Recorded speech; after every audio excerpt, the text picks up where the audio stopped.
मेरी ट्रेन धीरे धीरे प्लेटफॉर्म पर पहुंच रही थी। मैं एसी कोच में अपने छोटे से सूटकेस के साथ गैलरी में खड़ी ट्रेन के रुकने का इंतज़ार कर रही थी। जैसे ही गाड़ी ठहरी, मैं झटके से नीचे उतरी। स्टेशन से बाहर निकली तो सवारियों की तलाश में ऑटो रिक्शा वालों की भीड़ जमा थी।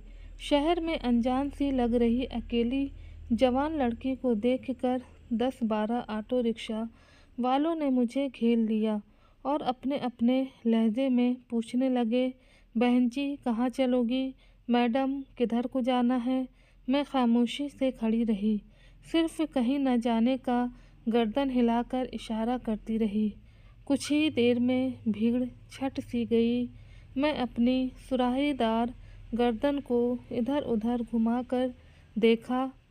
थोड़ी ही दूरी पर एक ऑटो रिक्शा वाला एक किताब लेकर ड्राइवर सीट पर पढ़ता हुआ दिखाई दिया। मैं छोटे छोटे कदमों से उसकी ओर बढ़ी। लोक सेवा आयोग चलोगे? मैंने पूछा। जी जी ज़रूर, उस ड्राइवर ने अपनी किताब बंद करते हुए जवाब दिया। क्या लोगे? मतलब किराया कितना लगेगा? मैंने सूटकेस ऑटो रिक्शा में रखते हुए पूछा। 80 रुपये, उसने बताया। मैं झट से ऑटो रिक्शा में बैठ गई और बोली, जल्दी चलो। ऑटो रिक्शा शहर की भीड़ से बाहर निकला ही था कि ड्राइवर ने पूछा, RAS का इंटरव्यू देने के लिए आई हैं शायद आप? जी, मैंने छोटा सा जवाब दिया। फिर अगले ही पल मैंने पूछा, तुम्हें कैसे मालूम कि मैं इंटरव्यू देने आई हूँ? जी, आप पहले तो लोक सेवा आयोग जा रही हैं, दूसरे इन दिनों इंटरव्यू चल रहे हैं। और क्या? मैंने पूछा। वह नौजवान ड्राइवर बोला, आपका पहनावा बता रहा है कि आप किसी बड़े पद के लिए ही इंटरव्यू देने आई हैं। काश आज मैं भी, क्या तुम भी? मैंने थोड़ा हैरानी से पूछा।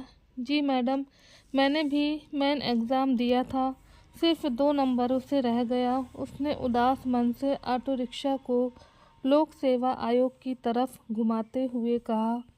आप तो बड़े होशियार हो। मैं पहली ही नज़र में पहचान गई थी कि ऑटो रिक्शा में किताब लेकर पढ़ने वाला कोई साधारण ड्राइवर नहीं हो सकता। फिर तुम्हारा लहजा भी आम ड्राइवरों जैसा नहीं है। अपने पर्स से 100 रुपये का नोट निकालते हुए मैंने कहा, ऑटो रिक्शा लोक सेवा आयोग के मेन गेट के सामने खड़ा था, ये लीजिए। मैंने पैसे देते हुए कहा। Madam best of luck. 20 रुपये लौटाते हुए उस ड्राइवर ने कहा। थैंक्स। तुम मैडम मत कहो मुझे, मेरा नाम प्राची है। और हाँ, मुझे शाम को वापस स्टेशन छोड़ने के लिए आ सकते हो क्या? आने जाने का भाड़ा दे दूंगी तुम्हें। मैंने चेहरे से बालों को हटाते हुए कहा। ठीक है प्राची जी, आपको मैं यहीं मिल जाऊंगा। वैसे लोग मुझे राहुल कहते हैं, ऑटो रिक्शा वाले ने जवाब दिया। ओके, इतना कहकर मैं चल दी। शाम को ठीक 5 बजे राहुल अपना ऑटो रिक्शा लेकर लोक सेवा आयोग के सामने अपनी अजनबी सवारी को लेने पहुंच गया। कुछ लड़के लड़कियां बाहर निकल रहे थे। किसी का चेहरा उतरा हुआ था तो किसी का फूलों की माफिक खिला हुआ था। राहुल की निगाहें मेन गेट पर लगी थी। आ गए तुम? पीछे की तरफ से मेरी आवाज़ सुनकर राहुल एक झटके से पलटा और बोला, आप? मैं तो कब से मेन गेट की तरफ देख रहा था। अरे, मैं पीछे वाले गेट से निकल आई। कैसा हुआ आपका इंटरव्यू? बहुत ही बढ़िया। मुझे पूरा भरोसा है कि मेरा सिलेक्शन हो जाएगा, मैंने ऑटो रिक्शा में बैठते हुए कहा। मैंने अपना मोबाइल खोला और बोली, अरे ये क्या हुआ? अब क्या हुआ प्राची जी? जोधपुर वाली मेरी ट्रेन तकरीबन 5 घंटे लेट है। राहुल मुस्कुराते हुए बोला, प्राची जी चिंता मत करो, आप मेरे घर ठहर जाना।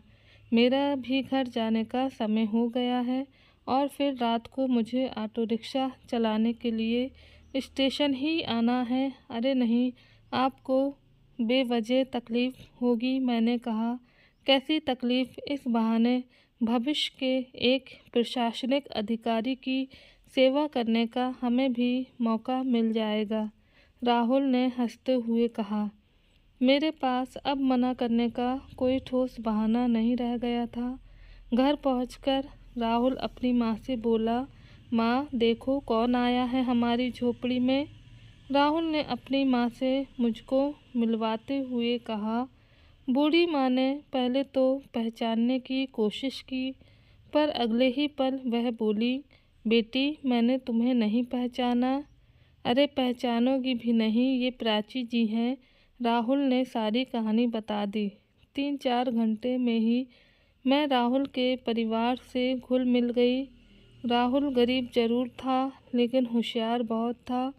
मुझको स्टेशन ले जाने के लिए राहुल घर से बाहर आने लगा तो मैंने उससे कहा, मुझसे एक वादा करो। कैसा वादा?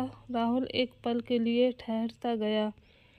यही कि तुम फिर से इम्तिहान की तैयारी करोगे और तुम्हें भी कामयाब होना है। मैंने हिम्मत देते हुए कहा, ठीक है, मैं पूरी कोशिश करूँगा। कोशिश करने वालों की हार नहीं होती, मैंने हंसते हुए जवाब दिया। स्टेशन पर मुझको छोड़ने के बाद राहुल में भी फिर से तैयारी करने की इच्छा जाग गई। अब वह IES की तैयारी में जी जान से जुट गया। तकरीबन 1 महीने बाद RAS का नतीजा आया। मैं पास ही नहीं हुई थी, बल्कि टॉप 10 में आई थी। प्राची जी बधाई। राहुल ने फ़ोन मिलाते ही कहा, थैंक्स, ये सब माँ की दुआओं और तुम्हारी शुभकामनाओं का नतीजा है। मैंने चहकते हुए कहा। तकरीबन 2 साल तक हम दोनों के बीच फ़ोन पर बातचीत होती रही। मैं SDM बन चुकी थी। अब राहुल की ज़िंदगी में बहुत बड़ा दिन आया। उसका IES में चयन हो गया। हेलो राहुल, मैं तुमसे एक चीज़ मांगूं? प्राची, मुझ गरीब के पास तुम्हारे लायक देने के लिए कुछ नहीं है और अभी मेरी ट्रेनिंग भी शुरू नहीं हुई है। क्या एक IES किसी RAS लड़की से शादी कर सकता है? मैंने अजीब सा सवाल किया। क्यों नहीं, अगर दोनों में प्यार हो तो। राहुल ने कहा। तो क्या तुम मुझसे शादी करोगे? मैंने साफ साफ पूछा। कुछ पलों के लिए राहुल चुप रहा। बोलो राहुल, क्या तुम मुझसे प्यार नहीं करते? मैंने धीरे से पूछा। जी करता हूँ, राहुल हकलाते हुए बोला। दरअसल राहुल का दूसरा सपना भी सच हो गया। कभी उसका पहला सपना प्रशासनिक अधिकारी बनना था और दूसरा सपना था मुझको पाना। आज का दिन उसके जीवन का सबसे यादगार दिन था और वह बहुत खुश था। दोस्तों, कहानी कैसी लगी मुझे अपना फीडबैक देना। चैनल को सब्सक्राइब करके आगे बढ़ने में मेरी मदद कीजिए। And thanks to all my subscribers.